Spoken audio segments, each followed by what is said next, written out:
Acuérdense de que sostiene la cabeza, más o menos vamos a tener hasta lo que es el tercer y cuarto mes, ¿no? Pero a partir del tercer mes ya deberíamos tener o evidenciar en nuestro niño que ya tiene ese control de lo que es la cabeza, ¿no? Y más o menos esto de que se sienta sin apoyo deberíamos tener a los 6 meses, ¿ya? Entonces, a los 6 meses hasta los 9 meses ya debería el niño estar pudiendo sentarse sin ningún apoyo o ayuda por ahí, ¿no? Y esto del gateo también acuérdense que vamos más o menos a partir también de lo que es el séptimo mes, más o menos el octavo mes, vamos a ir teniendo esta acción con este niño, ¿ya? Bueno, vamos a tener prácticamente ya al año de edad, ya estos niños ya van a empezar a poder caminar, a poder hacer lo que es la deambulación, ¿no?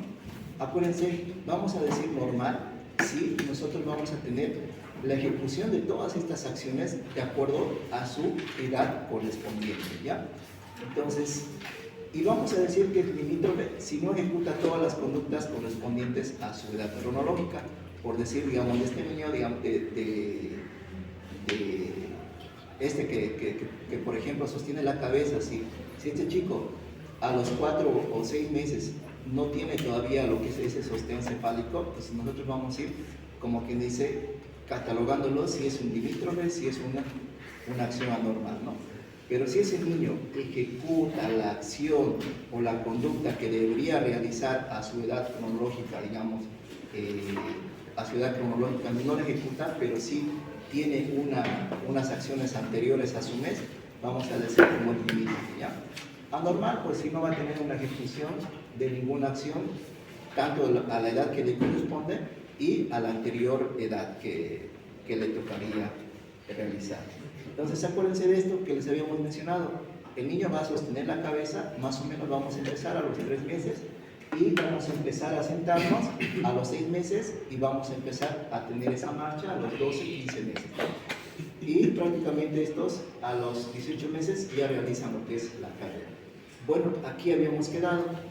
Vamos a ir viendo ahora en este punto en lo que es un poquito de lo que es el desarrollo de los 5 sentidos, ¿ya? Entonces, como primera parte, vamos a mencionar que en el área del lenguaje es muy importante lo que es esto, la audición. Ustedes van a ver también que nosotros, por ejemplo, en el servicio donde trabajamos, les damos como una orientación y como una indicación al momento de lo que es el alta hospitalaria, una prueba de audición, ya sea unas potenciaciones acústicas o unos potenciales auditivos, que deben realizarse todos los niños. ¿Por qué? Porque a través de esto, estos niños van a desarrollar su lenguaje, ¿ya? Entonces ustedes van a ver que los niños lo que escuchan repiten, lo que escuchan y repiten, y eso es lo que ellos van a ir como que desaprendiendo, reteniendo y mejorando la parte de lo que es el lenguaje.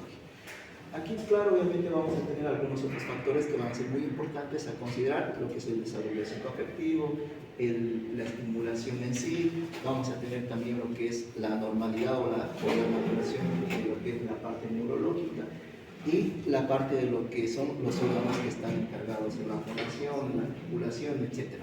¿Ya? Pues, ¿qué etapas vamos a tener en el desarrollo? Primero lo que es una maduración fonética y luego vamos a tener también ya ese cambio de lo que es ese mecanismo de la fonación, de todos esos sonidos que se van a transformar en un lenguaje, ¿no? Y aquí vamos a ir viendo también algunos tipos de lenguaje y vamos a ir viendo lo que es el relajo o el rezago de lo que es el lenguaje, o que antes lo conocíamos como retraso, ¿no? Ahora veamos un poquito de lo que es el lenguaje. Ustedes van a ver el primer mes de vida, prácticamente estos niños, su forma de comunicación es el llanto, ¿no? Esa es su forma de comunicación, le decimos que tienen frío, que tienen hambre, que tienen sueño, etc. Esa va a ser su modalidad, como quien dice, de hacerse sentir, ¿no? Al segundo mes, prácticamente, estos van a tener, al oír algún tipo de sonido, van a poder dirigir la cabeza hacia ese sonido, pues, ¿no? Y van a emitir sonidos como agú cuando se les habla, y al tercer mes, ya al oír algún sonido, ya tienen ese movimiento que pueden girar a 180 grados, ¿no?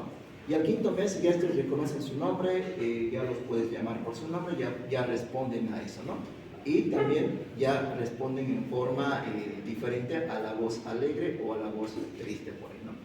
Y ya tenemos lo que son las consonantes o las sílabas, pa, y otras sílabas, pues, ¿no? Y a los 6 ya comprenden lo que es algunas órdenes sencillas como vamos, vemos, ¿no? Y a los 10 meses ya aquí ya entienden lo que es o comprenden lo que es el no, ¿no? Entonces, y ya también vamos teniendo algunas palabras más, dicen pa y dicen ma y llaman a gritos para establecer algún contacto con alguna persona, pues, por ahí, ¿no? A los 12 ya pueden comprender y obedecer órdenes sencillas, pues, ¿no? Pues ya dicen palabras sueltas, además ya de pronunciar lo que es papá y mamá, ya vamos a ir teniendo, ya prácticamente, ya no van a ser solo como simples sílabas, sino también ya vamos a poderlas unir esas palabras. A los 18 meses ya tienen una diferencia entre tú y yo, ¿no? Ya avisan sus necesidades. Entonces, quiero que se acuerden de esto, porque prácticamente aquí a los 18 meses ya vamos a tener, por ejemplo, ese control de lo que son los esfínteres, pues, ¿no? Entonces, ya vamos a ir teniendo ese niño que va a ir avisando en cuanto a lo que son sus necesidades, ¿no? Y así sucesivamente vamos a ir teniendo, ya prácticamente a los 30 meses, ya cogen un libro, miran las figuras y ya pueden nombrarlos, ¿no? Y algo que tienen que sí o sí acordarse es esto. Hasta los 3 años, este niño ya debería tener un 50% de su lenguaje, debería ser ya entendido, ¿ya? El niño con dificultades para construir frases cuyos lenguajes sean inentendibles debe ser referido. Entonces, hasta los 3 años, entonces ya más o menos ese 50% de ese lenguaje debe ser comprendido y entendido. Si no, lo referimos. Ahora, con relación a lo que es la vista, ustedes van a ver el primer mes, prácticamente los niños van a tener un reflejo de fijación hacia la luz, hacia algo que es de un color o algo dominante por ahí, ¿no? Entonces, estos niños en un principio no van a tener esa nitidez de la visión, simplemente vamos a tener lo que es esto de la visión, los contornos o los bultos nada más, y no vamos a tener esa diferencia de los contrastes también de lo que es la luz o los colores, ¿ya? A los 3 a 5 meses ya vamos a empezar a diferenciar lo que son los colores y además también la nitidez de la visión se va a ir haciendo más notable. Ahora, a los 3 años es aquí donde ya estos niños ya tienen una visión casi perfecta, pero aún se encuentran en esa etapa de desarrollo, ¿ya? Entonces vamos a ir viendo que a los 3 a 6 años ya prácticamente ya tienen esa visión, la de un adulto, ya tenemos mejor contraste, mejor colores, pero aquí todavía nos falta lo que es la nitidez total. ¿A qué edad vamos a tener esa visión como la de un adulto? Más o menos a los 5 a los 6 años, ¿ya? Entonces, eso es muy importante que vayamos como que diferenciando. Ahora, en la parte de la sensibilidad olfativa, prácticamente los recién nacidos este es uno de los sentidos que tienen también un desarrollado, que más o menos estos van a tener una relación más con lo que es el olor materno, ¿no? Y por eso van a tener esa tendencia prácticamente hacia el apego de la mamá, ¿ya? Y además también eso nos ayuda en la parte de lo que es la alimentación.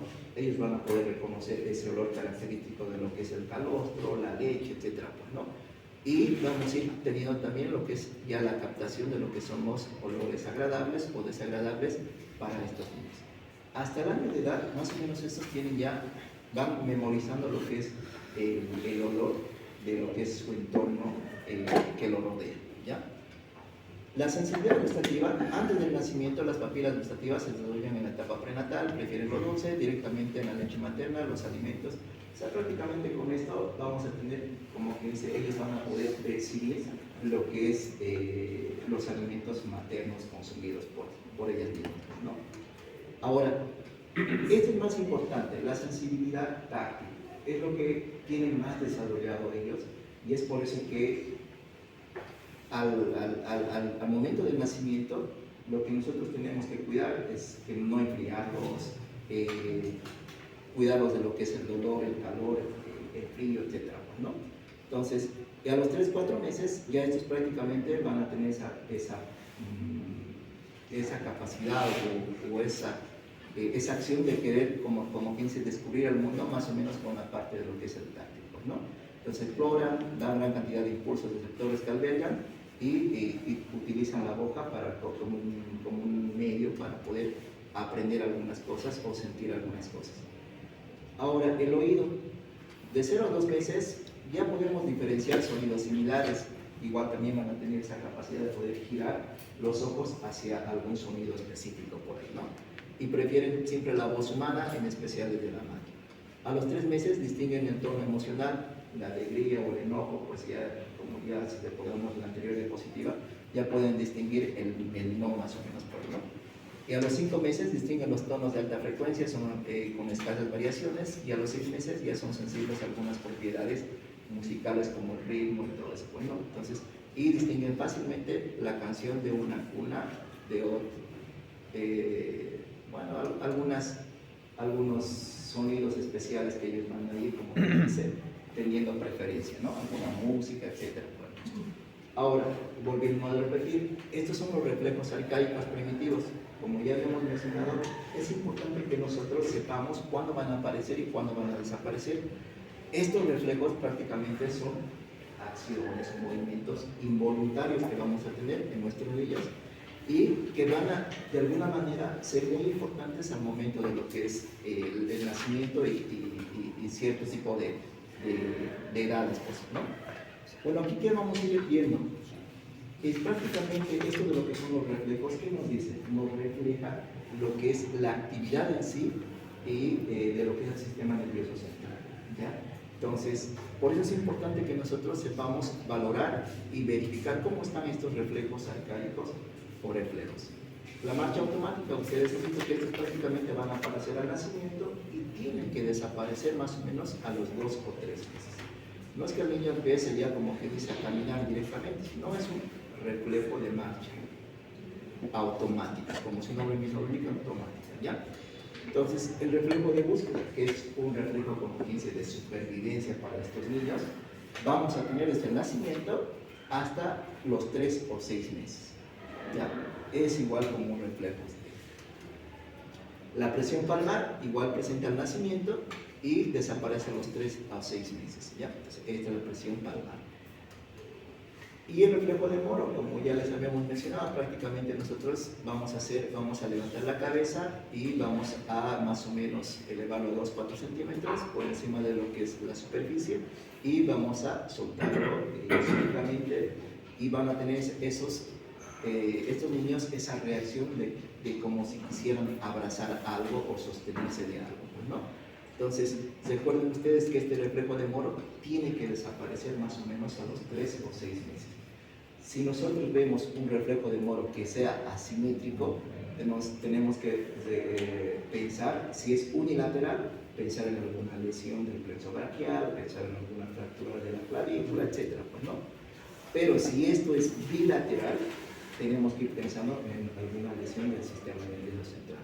Entonces, buscar algún problema neurológico por ahí. La presión plantar, entonces, igual que aparece al nacimiento y desaparece a los 9-10 meses, ¿no? Y el reflejo del paracaídas horizontal, que aparece a los 9-10 meses. Entonces, esta es una de las que va a aparecer posteriormente, pero se va a quedar de por vida, ¿no? Es la que ayuda a los niños a sobrevivir ante cualquier caída por ahí, ¿no? No solo a los niños, sino también a los adultos también. Ahora, la parte de la dentición también, o la valoración de lo que es esto de la dentición, también forma parte de lo que es el control del desarrollo infantil, ¿ya?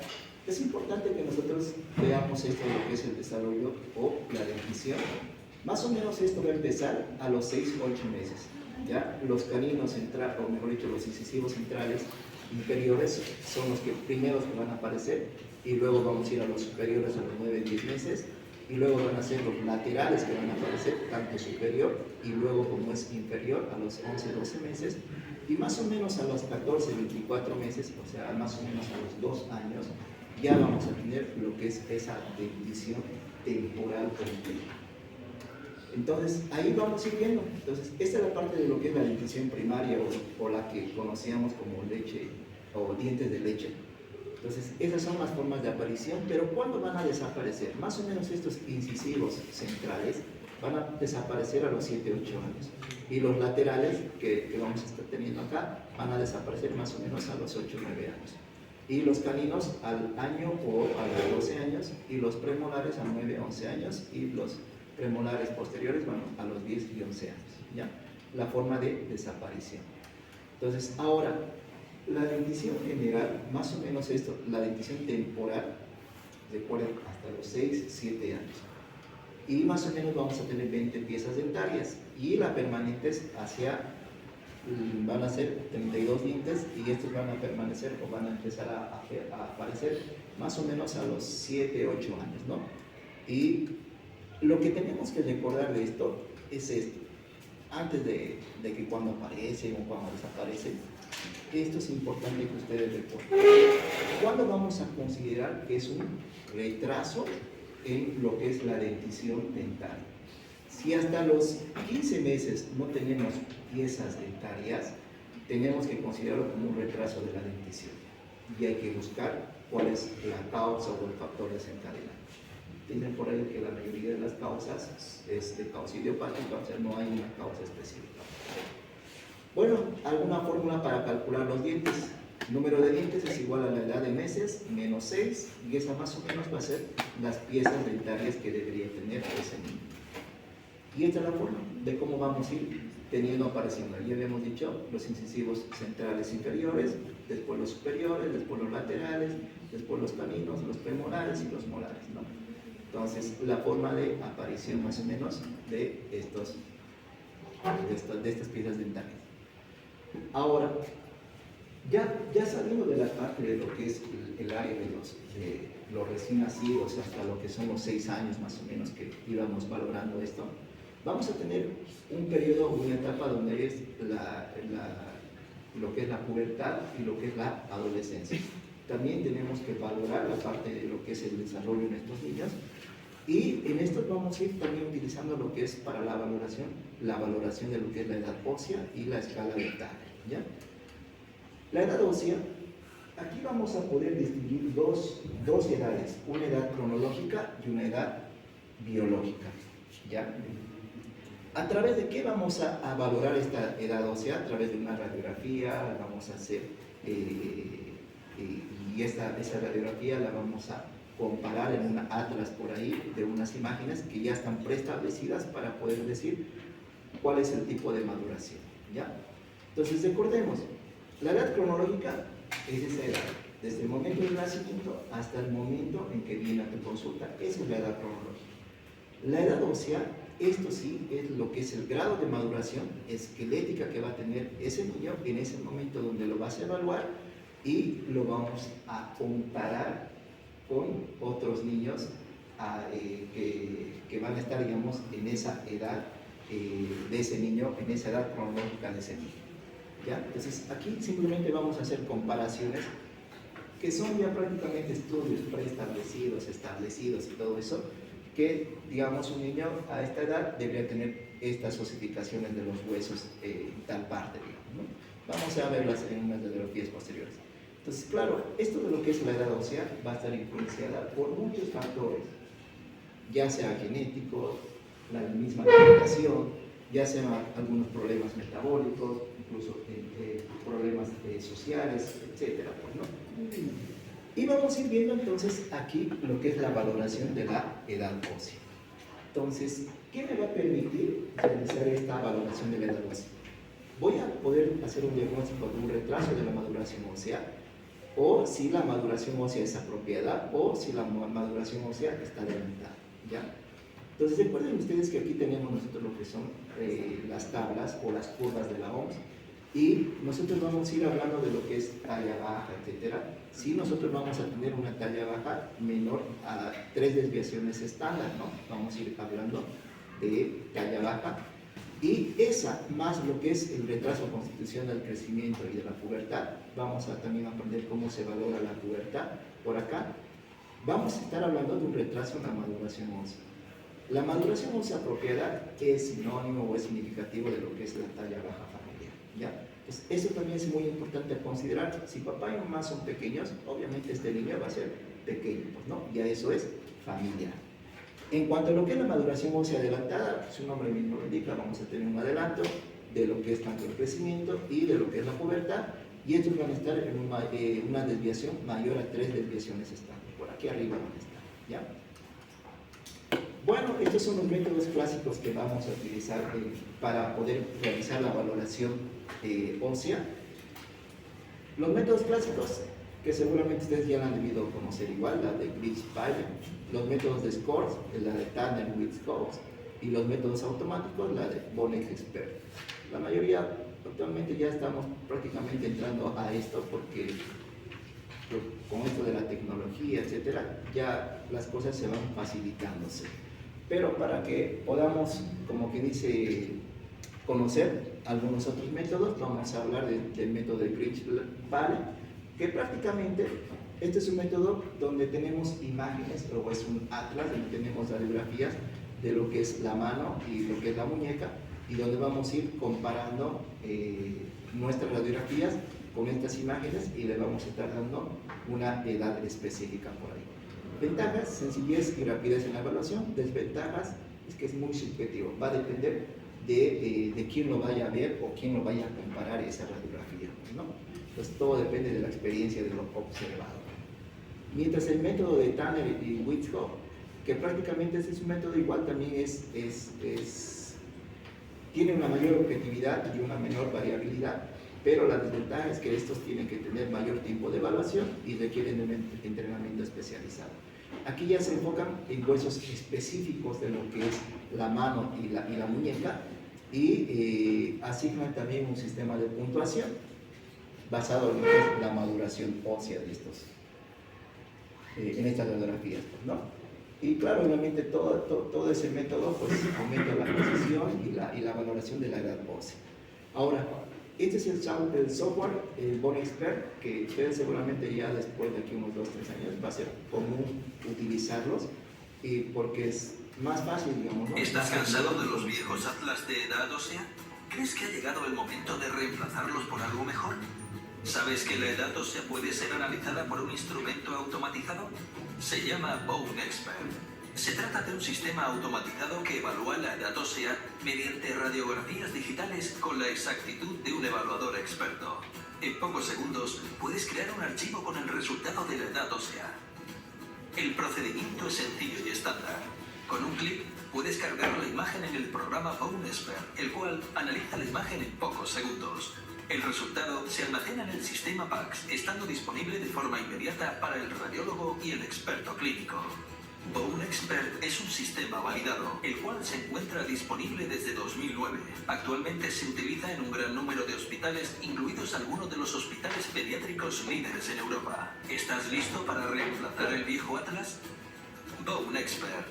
Preciso y fácil.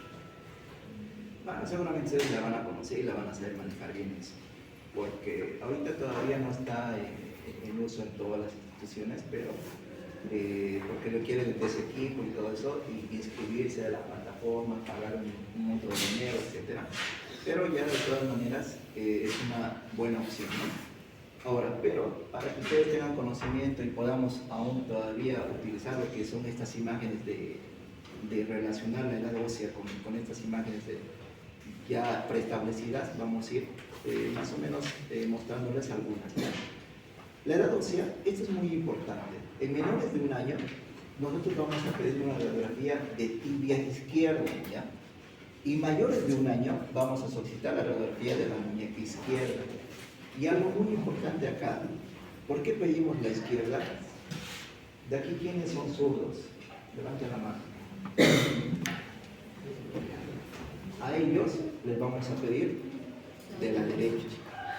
¿Por qué? Porque aquí vamos a valorar lo que es, digamos, la extremidad menos utilizada, no sé cómo llamarlo, pero la que menos utilizan. Menos funcional. Eso, menos funcional, ¿ya? Entonces, nosotros en teoría, la mayoría de nosotros tenemos la mano derecha más funcional, ¿no? Entonces, la que tenemos que pedir, por eso es que hacemos una radiografía de la muñeca izquierda, ¿ya? Entonces aquí más o menos nos va a dar una patología de la edad ósea, más o menos vamos a tener, como que dice, algunos tipos de aciertos, pero que va a tener una variabilidad también, ¿no? De acuerdo a lo que es el evaluador. Ahora, la edad ósea, vamos a ir nosotros viendo lo que es la velocidad del crecimiento de esto, vamos a ver también lo que son algunas características propias que vamos a tener secundarios a la herencia mismo, y vamos a ir viendo, y acuérdense de esto, entonces vamos a solicitar la radiografía de la mano y muñeca no dominante, ¿ya? Entonces, se van a acordar de eso. Ahora, más o menos, la radiografía nos muestra estas características, o sea, características de los huesos de la muñeca y la parte de lo que es la osificación. ¿En qué momento se van a ir evidenciando estos tipos de osificación de los huesos de la muñeca? Por ejemplo, miren, acá nos dice que prácticamente el hueso grande, el hueso ganchoso, son los primeros en aparecer y estos van a estar ya al primer año de edad.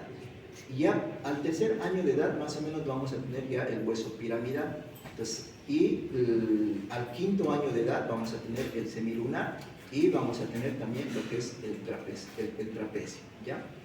Y más o menos al sexto año de edad vamos a tener la aparición de lo que es el escafoide. A los 8 años de edad vamos a tener la aparición de lo que es el trapezoide. Y el último en aparecer más o menos va a ser el hueso pisiforme, que vamos a tener al 12º año de edad, ¿ya? El último en aparecer en nuestras radiografías, ¿ya? Entonces, ahí vamos a ir viendo nosotros la forma de cómo vamos a ir teniendo la aparición en nuestras radiografías. Como ya hemos dicho, primero el hueso grande y luego el hueso ganchoso, luego vamos a tener el hueso piramidal y luego vamos a tener el hueso semilunar y luego tenemos el hueso trapecio y luego vamos a tener el trapezoide y lo que es el escafoide y por último el pisiforme, ¿no? Entonces, esa es la forma de cómo vamos a ir más o menos relacionando la aparición de estos a las edades de estos niños, ¿ya? Por ejemplo, si yo tapara esto, tranquilamente todos ustedes me pueden decir esto de quién es, ¿no? Es un recién nacido, ¿por qué? Porque no podemos evidenciar ningún tipo de hueso, ¿no? Entonces, ¿quiénes primero van a aparecer? ¿Se acuerdan? El grande y el ganchoso. Ustedes ven, estas radiografías están hechas tanto para varones y para mujeres. Entonces tú tienes que buscar las imágenes al sexo que corresponde, ¿ya? En las mujercitas, miren, por ejemplo acá es más evidente, están como que es un poquito más desarrolladas que los varoncitos, ¿no?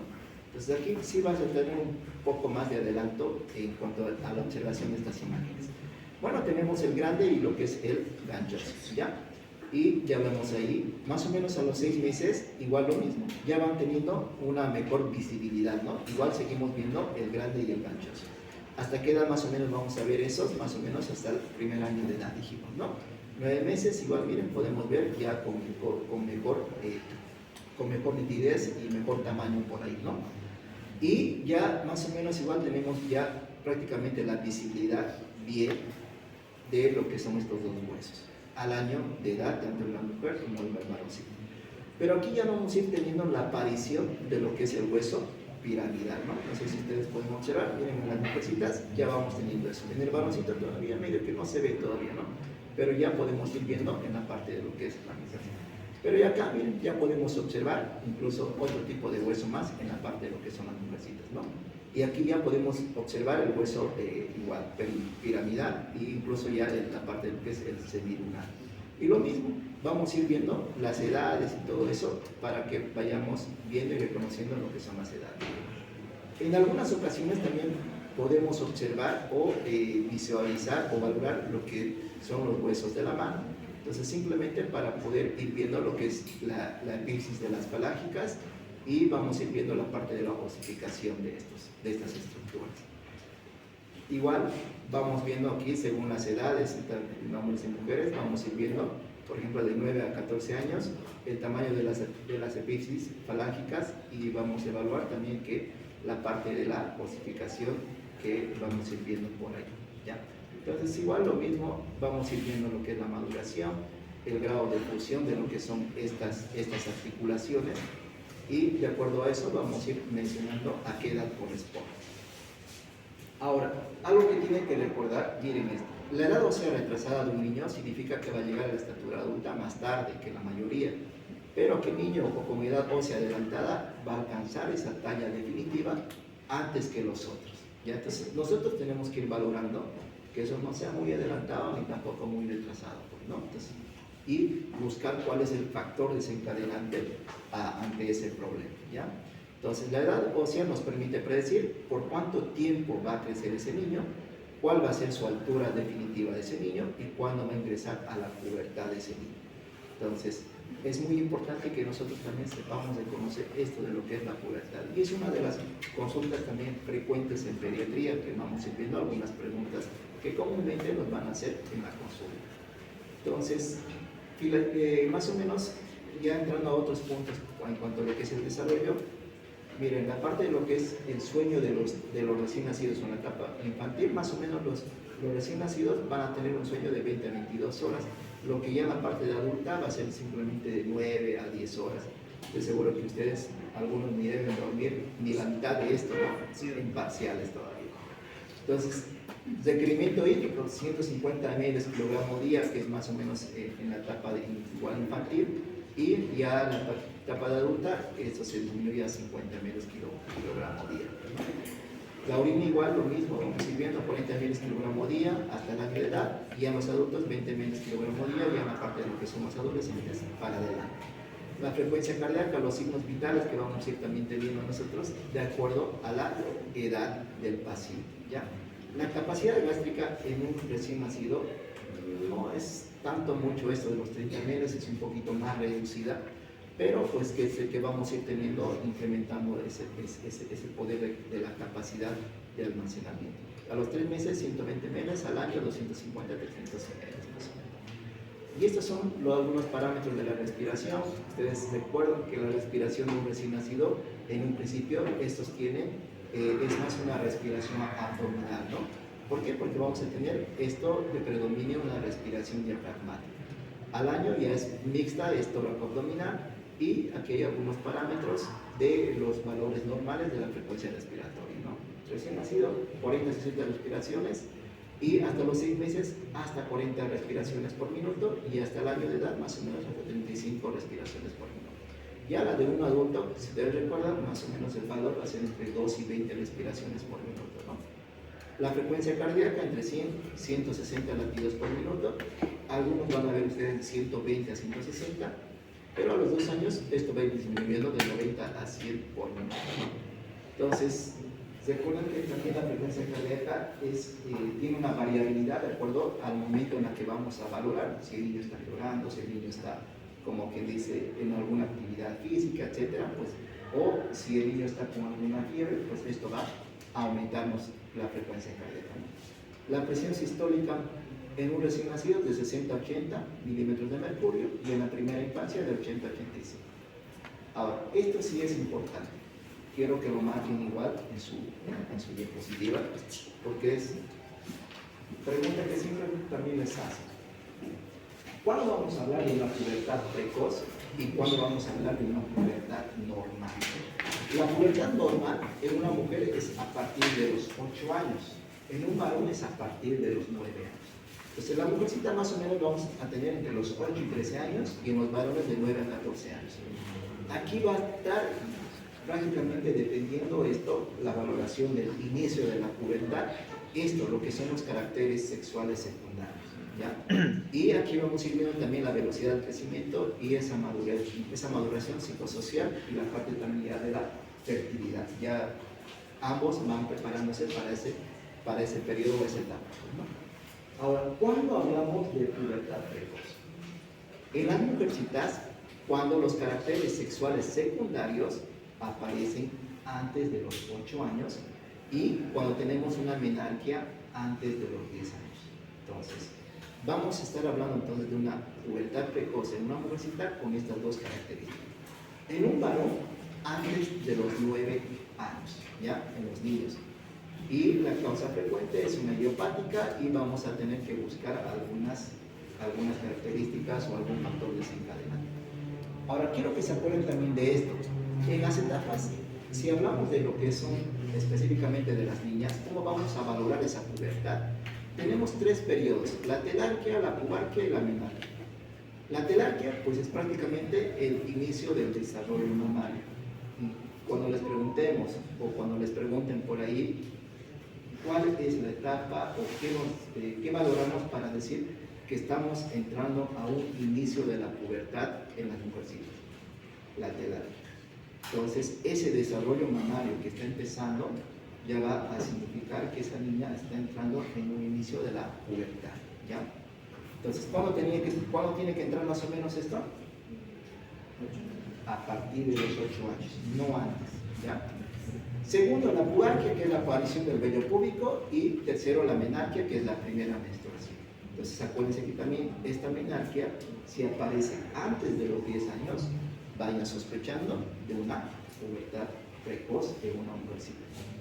Entonces, ya saben, entonces, en una mujer va a determinar el inicio de lo que es esta etapa de la pubertad o el desarrollo de la pubertad, la telarquia, ¿ya?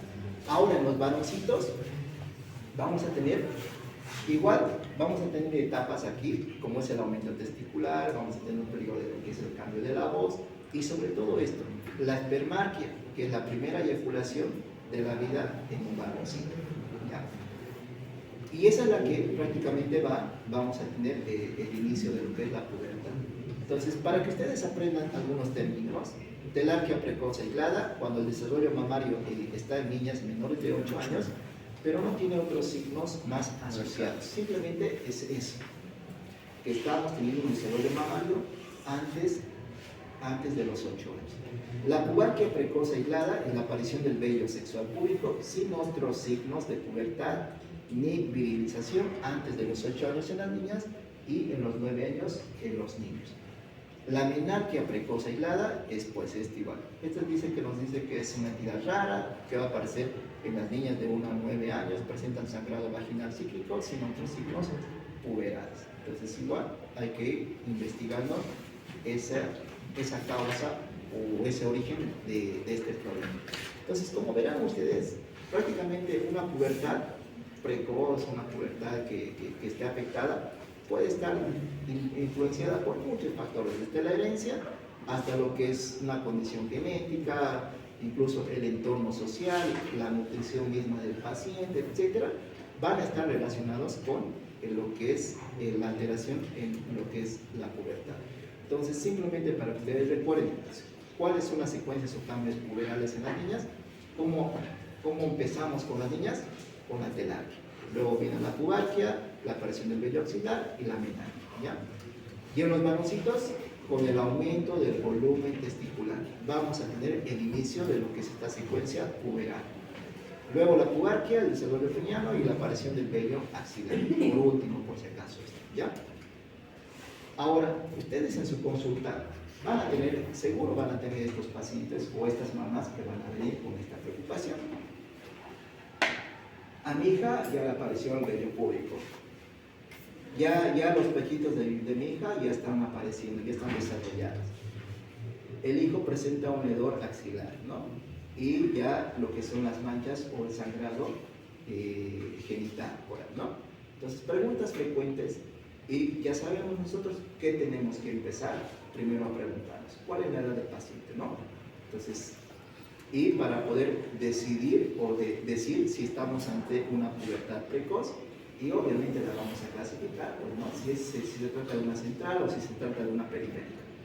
La mayoría son de tipo central, que están dependientes de esta hormona, la gonadotrofina dependiente representa el 98%, y la mayoría de estas son de causa idiopática, o sea, que es algo familiar, es algo constitucional, etc. Y hay algunas que son raras, entonces, estos se van a significar un problema muy serio, que es una parte de lo que es el sistema nervioso central. Tumores del sistema nervioso central, traumas en el sistema nervioso central, alguna malformación, o sea, la vez también en algunos que van a acusar con esto de lo que es el hipotiroidismo, ¿ya? Las periféricas o pseudopubertad precoz, que son las gonadotrofinas independientes, prácticamente aquí vamos a estar pensando en algunas alteraciones suprarrenales, por ejemplo, alguna función gonadal autónoma, algunos tumores, etc., ¿no? Lo vamos a entrar específicamente a hablar de esto porque sería un tema específico ir hablando de lo que es la pubertad, pero simplemente para que ustedes recuerden que en esto es importante buscar antecedentes familiares, antecedentes, ya sean también valorarlo, cómo ha sido su desarrollo durante todo ese periodo hasta lo que es la primera consulta y cómo ha estado su estadio puberal, de lo que ya avanzamos en tanto varones como mujercitas. Entonces aquí vamos a tener otro tipo de escala, la escala de Tanner. Esto sí es importante también que ustedes vayan recordando, ¿ya? Entonces, ¿qué va a evaluar esta escala de Tanner? Genitales, vello púbico y senos, ¿ya? Entonces, de acuerdo a esas características, vamos a ir dándole estadios.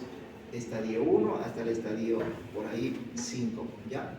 Pero aquí los vamos a ir clasificando también según estos hitos de los adolescentes en adolescencia temprana, intermedia y tardía, ¿ya? Entonces, estas son características que vamos a ir viendo simplemente para que ustedes puedan tener algún tipo de conocimiento nada más. No hay nada importante por ahí, pero que podemos clasificarlas según las características estas, tempranas, intermedias y tardías, ¿ya? No hay nada que hablar por ahí. Ahora, estos son los estadios. Esto es muy importante que vayamos recordando, de acuerdo a las características de lo que es, por ejemplo, esta es la mujercita, de las características de los senos y la característica de lo que es el vello pubiano, vamos a determinar más o menos en qué edad esa niña está, como que dice, según estas características, ¿ya?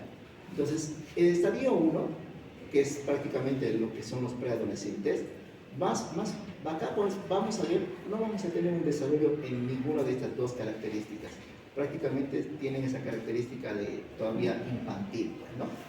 Ya en el estadio 2, aquí sí ya vamos a ver lo que son, por ejemplo, las mamas y el pezón, ya se van a elevar de una forma ya pequeña y vamos a tener una prominencia por ahí y vamos a tener un aumento de lo que es el diámetro areolar.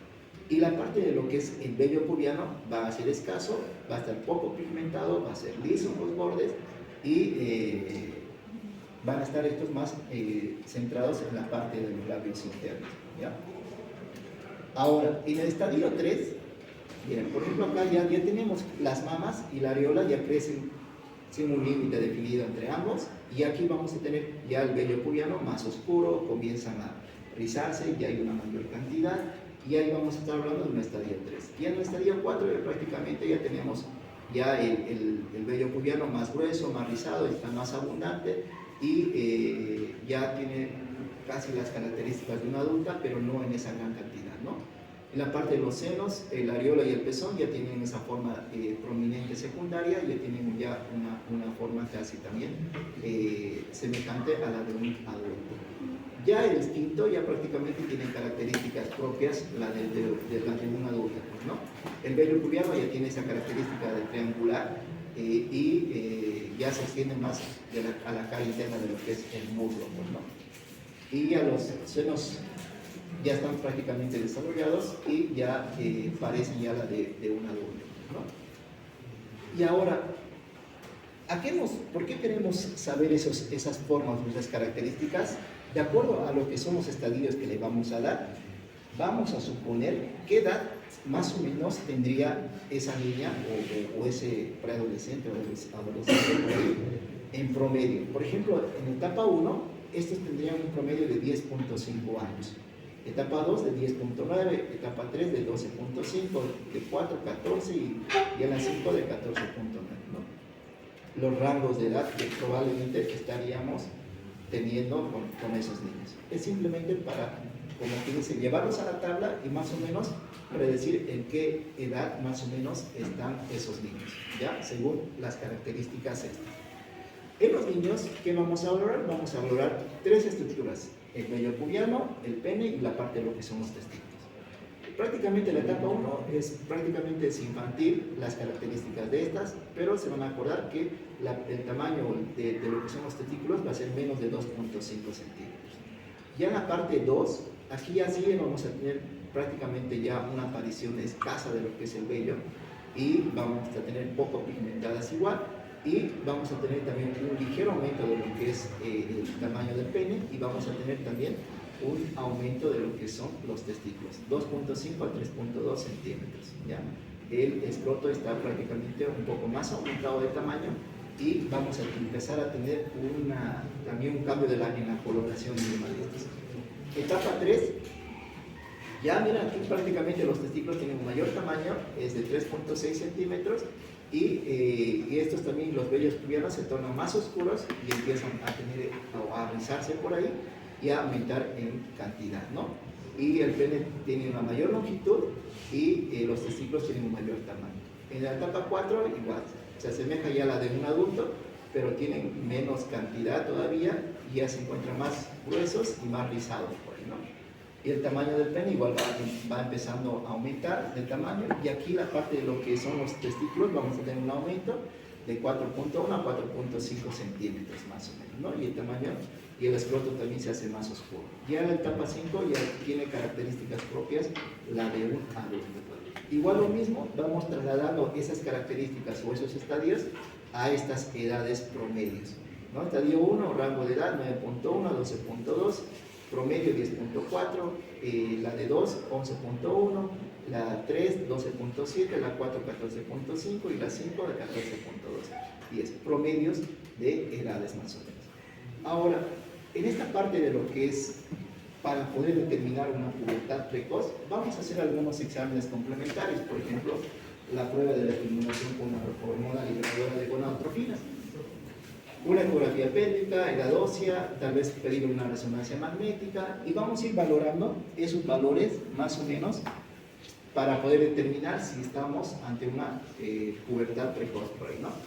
Si la relación de lo que son las hormonas luteinizante y folicoestimulantes son mayores a 0.6, pues ya estamos más o menos diciendo que esto está alterado, pues, ¿no? La hormona luteinizante mayor a 0.3, la medición de lo que son los esteroides sexuales, la testosterona, por ejemplo, mayor a 27 nanogramos de cilitro, el estradiol mayor a 15 nanogramos de cilitro, son sugerentes de inicio puberal. Entonces, los valores mayores o muy elevados se encuentran en pubertad precoz periférica, y esta prueba prácticamente es una prueba también de estimulación donde vamos a administrarnos 100 microgramos de esta hormona liberadora de gonadotropina y se toman nuestras muestras seriadas para poder evidenciar si esos valores se encuentran alterados. Pues igual, la ecografía pélvica me va a ayudar a primero a determinar cuánto es la longitud uterina, si es mayor a 3.5, vamos a ver si las líneas endometriales confirman algún efecto estrogénico, cómo están los ovarios, mayor a 1.5 meses sugieren el inicio de la pubertad, y si estamos pensando en alguna complicación, algún problema neurológico o del sistema nervioso central, obviamente le vamos a pedir una tomografía o una resonancia, ¿no? Para ir buscando algunos tumores. Entonces, ¿cuáles son las consecuencias de la pubertad precoz? Pues van a ver prácticamente, probablemente tengamos una talla final baja o disminuida, tengamos también algún riesgo de lo que es en las mujercitas el cáncer de mama o el síndrome del ovario poliquístico por ahí, ¿no? Y las consecuencias psicosociales, pues, ¿no? Por eso es de ahí que es importante ir diagnosticándolas para no tener esos problemas. Las opciones terapéuticas muchas veces es de observación o administración de lo que son los análogos de la hormona liberadora de gonadotropina y hormonas de crecimiento más estos análogos, pues, ¿no? O las inhibidoras de la aromatasa, ¿no? Que prácticamente es inhibir lo que es la producción de lo que son los estrógenos. Bueno, cuando decidimos iniciar el tratamiento, pues esto va a depender prácticamente, esto lo pasamos al subespecialista, en este caso al endocrinólogo infantil, y ellos ya deciden según la edad, según la velocidad y progresión de su caso, y según la velocidad de crecimiento y según la talla final estimada para su edad ósea avanzada, pues van a definir si se realiza lo que es el tratamiento. Pues la duración prácticamente de la terapia con este tratamiento es prácticamente hasta alcanzar la talla adulta final y permitir también la aparición de lo que son las características puberales, ¿no? Y con las edades comparadas que ya hemos mencionado. ¿Y qué más? Tratamiento de pubertad precoz periférica no responde a la terapia con agonistas. El tratamiento se dirige más a la patología subyacente, obviamente si vamos a ir buscando aquellos tumores, algún problema en la glándula suprarrenal o en los ovarios mismos, ¿no? y algunas pues de estas requieren algún tipo de tratamiento quirúrgico. Y este es más o menos el esquema de cómo los vamos a abordar, pero esto ya es más un tema específico, no les vamos a preguntar mucho de esto. En esta parte no valdría la pena, digamos, tocar el tema. Pero para que ustedes vayan viendo por qué tenemos que saber esto de la evaluación de la escala de Tarner. Mira, por ejemplo, este es un paciente de 4 años con una pubertad precoz, central asociada a un amartoma. ¿Qué pueden ver ustedes ahí? Prácticamente está casi la región de los genitales la tiene casi bien desarrollada, ¿no? No parece de un niño de 4 años, ¿no? Entonces, ¿y este qué les parece? Igual tiene 4 años la niña y también está con una pubertad precoz idiopática, ¿no? Entonces, ya, ¿qué habíamos dicho en las niñas que vamos a hablar? ¿Cuál dice el inicio de la pubertad en las niñas? El inicio del desarrollo mamario, ¿no? Entonces, igual, entonces esta niña ya está con una pubertad precoz, ¿no? Por ejemplo, este es una pseudopubertad precoz, más o menos. Miren, por ejemplo, este niño tiene 6 años y ustedes pueden ver ya las características de la de un adulto, ¿no? Entonces es de ahí que nosotros tenemos que ir buscando y relacionando estas características, valorándolos a la edad que corresponde por ahí, ¿no? Bueno, en nuestro país tenemos esto, que es la vigilancia del desarrollo infantil temprano. Entonces, ustedes algunos que van a empezar a trabajar como quien en los centros de primer nivel, van a ser capísimos en manejar esto de lo que son las normativas. La verdad, nosotros en el tercer nivel casi no la vemos, y es más, ni la conocemos estos registros que vamos a ir viendo por aquí, pues, ¿no? Entonces, esto es simplemente para que ustedes recuerden. Entonces, recuerden, ¿cuándo vamos a valorar la condición del desarrollo del niño? ¿Cuándo hacemos esta valoración del desarrollo de estos niños? Cuando el niño está sano, dijimos, ¿no? Si el niño viene enfermo, no vamos a hacer todo lo que es esa valoración de lo que es el desarrollo infantil, ¿ya? Pues acuérdense que también tenemos que ir buscando lo que son los factores de riesgo, las señales de alarma, que van a decirnos si ese niño está cumpliendo las funciones o desarrollando las características de su edad establecida. Estas son las hojas o las fichas que van a ir, como que se van a ir llenando de acuerdo a las características que el niño vaya teniendo por ahí, ¿ya? Bueno, con esto estaríamos valorando.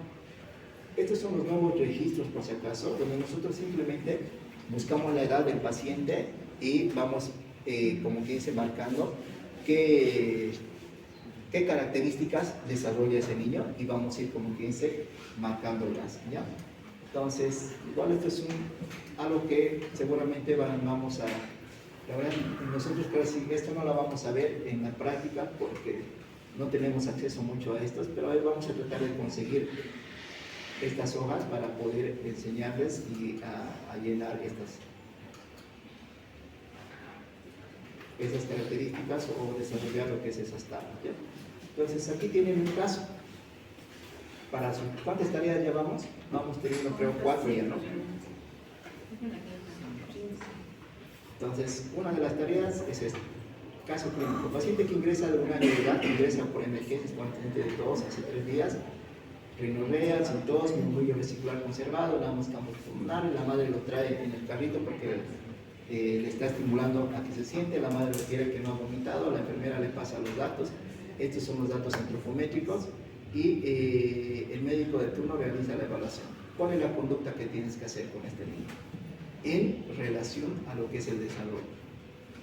Y esto, se encuentra su compañero de colegio en la plaza, él está con su hijo recién nacido que pesa 3 kilogramos, como él sabe que usted es pediatra, le consulta cuánto tendría que pesar mi hijo cuando tenga 4 meses y cuánto debería pesar cuando tenga 1 año y cuánto debería pesar cuando tenga 3 años.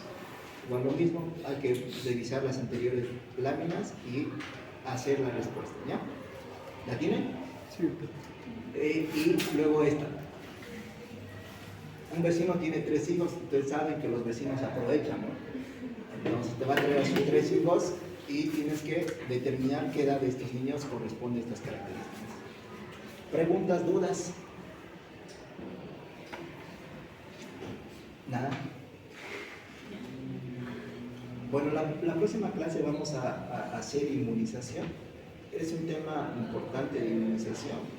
Porque ahorita ustedes han visto que estamos con una escalada de sarampión, ¿no? Entonces, vamos a aprender inmunización la próxima clase. Si no hay preguntas, yo creo que somos libres.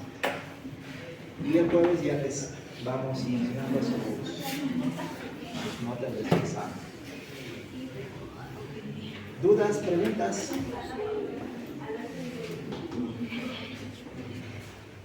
Bueno, nos vemos.